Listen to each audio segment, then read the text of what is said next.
initial value problem, and we want to look at a first order ordinary differential equation on how to solve it. So what we do is we can solve this by writing this as 2 minus x dx, and we do the integral of that. This is y is equals to 2x minus x squared over 2 plus c. Note that we can write this as yx is equals to 2x minus x squared over 2 plus the constant of integration. So we are told that when x is equals to 0, y of 0 will be equals to 1.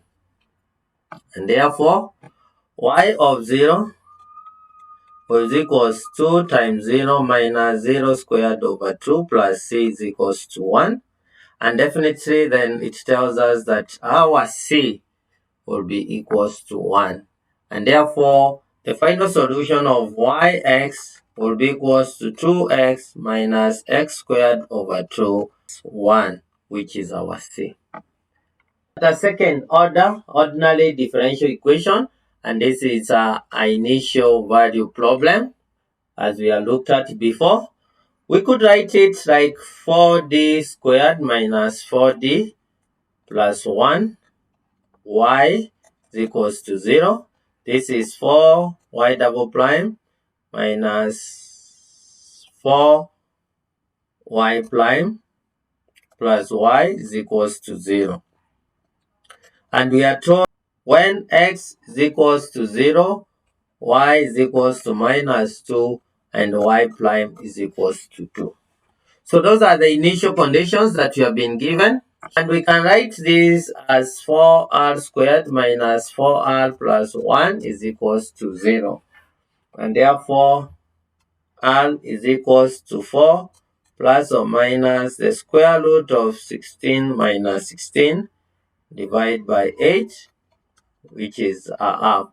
So it has similar solutions. The r values are 2, which is a half. And therefore, the general equation will be known as C1 e raised to power half x plus C2x e raised to power half x. So now we go to the application of the initial conditions. When x is equals to 0, y is equals to minus 2. So y of 0 is equals C1 raised to power 0 plus T2 times 0 e raised to power 0 is equals to minus 2. We can see definitely this becomes not, and therefore C1 is equals to minus 2. So we know the value of C1. Now it tells us that we need to get the value of C2. Then the second condition is when x is equals to 0, then y prime is equals to 2. And therefore I'm going to differentiate y. So it will be a half C1 e raised to power half x plus C2 e raised to power half x plus a half C2x e raised to power half x. The second part, I've used the product rule to be able to differentiate it. So now I want to substitute the values.